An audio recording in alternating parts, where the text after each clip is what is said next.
आमचा सातबारा कोरा करा, बाळ गंगा प्रकल्पग्रस्तांचा प्रशासनाला इशारा। नमस्कार, आपण पाहताय महाराष्ट्र पोलीस न्यूज 24। पेन तालुक्यातील वरसई बाळगंगा प्रकल्प गेल्या अनेक वर्षापासून रखडलेला आहे। अनेक आंदोलनं झाली, उपोषणं झाली, परंतु शासन काय जागे झाले नाही ना प्रकल्प तयार केला। शेतकऱ्यांचे व गावकऱ्यांचे म्हणणं असं आहे की आमचा सातबारा कोरा करा, जर प्रकल्प करायचाच नसेल तर आमच्या जमिनी घेतल्या कशाला। आता जर जमिनी तुम्हाला पाहिजे असतील तर आजच्या भावाच्या हिशोबाने आम्हाला मोबदला मिळावा, नाहीतर आमचा सातबारा कोरा करा, असा ठाम निर्धार प्रकल्पग्रस्त यांनी केला आहे। येणाऱ्या 27 तारखेला प्रांताधिकारी कार्यालय पेन येथे बेमुदत आमरण उपोषण होणार आहे। सर्व गावकरी, प्रकल्पग्रस्त, वाड्यावरची लोक मोठ्या प्रमाणात येऊन या उपोषणाला बसणार आहेत, असा इशारा आज संदीप पाटील यांच्याशी बोलताना त्यांनी दिला आहे। एवढे वर्ष शासन आम्हाला फसवत आहे, कोणत्याही प्रकारे बाळगंगा प्रकल्प तयार केला जात नाही।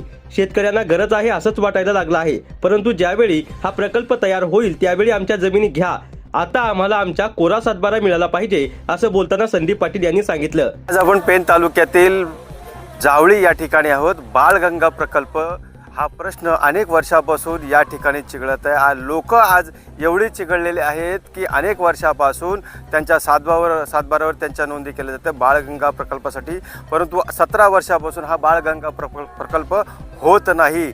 आज शासनाला इशारा दिलेला आहे की जर बाळगंगा प्रकल्प झाला नाही तर आमच्या जमिनी आम्हाला परत कराव्या, आमचे सातबारे कोरा करावा। यासाठी येणाऱ्या 27 तारखेला संदीप पाटील यांचं बेमुदा उपोषण प्रांत अधिकारी या कार्यालयासमोर होणार आहे आणि टोटल या भागातली सर्व गावकरी असतील, वाड्यातले लोक असतील, ही सर्व जनता या उपोषणाला, या आंदोलनाला पाठिंबा देण्यासाठी येत आहेत। मी रायगड जिल्हा प्रतिनिधी, महाराष्ट्र पोलीस न्यूजसाठी संजय गायकवाड। काय नाव तुमचं? माझं नाव भरत दगडू कदम। काय गायकवाड्यांच्या व्यथा आहेत आणि एवढ्या वर्ष प्रकल्प झाला होत नाही तर लोक काय कशा पद्धतीने आता आंदोलन पुढे करणार आहेत? नाही, आता गावकऱ्यांच्या व्यथा अशा आहेत की जर शासनाला या धरणाची गरज नाही, आता प्रकल्पग्रस्तांना आम्हाला असं वाटायला लागलं आहे की शासनाला धरणाची गरज नाही, म्हणून सर्वसामान्य प्रकल्पग्रस्त असा विचार करायला लागला आहे की आता आमची रस्त्यावरची लढाई न लढता आम्ही आता बेमुदत आंदोलन करणार आहोत। ते आंदोलन अशासाठी करणार आहोत, जर शासन हा धरणाचं कामच म्हणजे पुनर्वसनच करणार नसेल तर आमचं म्हणणं असं आहे, मग आमच्या जमिनी आणि आमची घरं आमच्या ताब्यात द्यावा, नंतर शासनाला कधी गरज लागेल तेव्हा वाढीव मोबदला देऊन त्याने नंतर घ्यावा। आत्ता तरी तर त्या जमिनी आमच्या परत द्यावा, ह्याच बेसिकवर आम्ही आता उपोषण करणार आहोत आणि ह्या आमच्या व्यथा आहेत। जी बाळगंगाचा प्रश्न पुन्हा चिघळला आहे, आंदोलन करते गावकरी पुन्हा चिघळणार आहेत, काय नेमकं प्रश्न आहे आणि काय आंदोलन करणार आहे?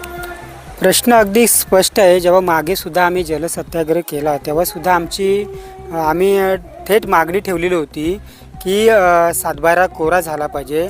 आणि आत्ता जो नवीन कायदा आलेला आहे तो नवीन कायदा हा शेतकऱ्यांच्या बाजूने आहे, जो भूमी संपादन कायदा 2013 आणि त्याचा कलम 101 याच्यामध्ये तरतूदच आहे की प्रकल्पग्रस्तांची जमीन संपादित केल्यानंतर 5 वर्षामध्ये जर ती वापरली नाही तर त्या शेतकऱ्याला किंवा त्याच्या वारसदारांना ती परत द्यावी लागते। बाळगंगा या प्रकल्पासाठी इथल्या शेतकऱ्यांच्या जमिनी संपादित करून 16 वर्ष पूर्ण झालेले आहेत। याचा अर्थ या सरकारने जमीन घेऊन 16 वर्ष पूर्ण केलेले आहेत, याचा अर्थ 5 वर्ष उलटून गेलेले आहेत। आणि म्हणूनच येथील आमच्या सर्व शेतकऱ्यांची मागणी आहे की आता या कायद्यानुसार आमच्या जमिनीचा सातबारा हा कोरा झालेला आहे आणि तो कोरा झालेला सातबारा आमच्या शेतकऱ्यांना परत मिळावा, या अधिकारासाठीच 27 तारखेला आम्ही बेमुदत उपोषण करून बाळगंगा जमीन हक्क सत्याग्रह करणार आहोत। तुमचं काय व्यथा आहेत? माझं नाव शरद नामदेव जाधव, मी जावळीचा रहिवासी आहे। एवढ्या व्यथा आमच्या आहेत की गेले 17 वर्ष शासनाने आमच्याकडे खूप प्रचंड दुर्लक्ष केलेलं आहे।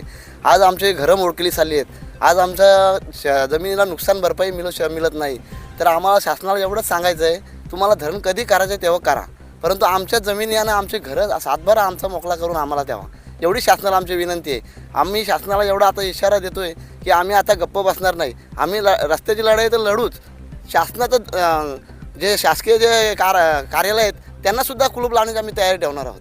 बस। महाराष्ट्र पोलीस न्यूज 24 साठी रायगड जिल्हा उपसंपादक संजय गायकवाड।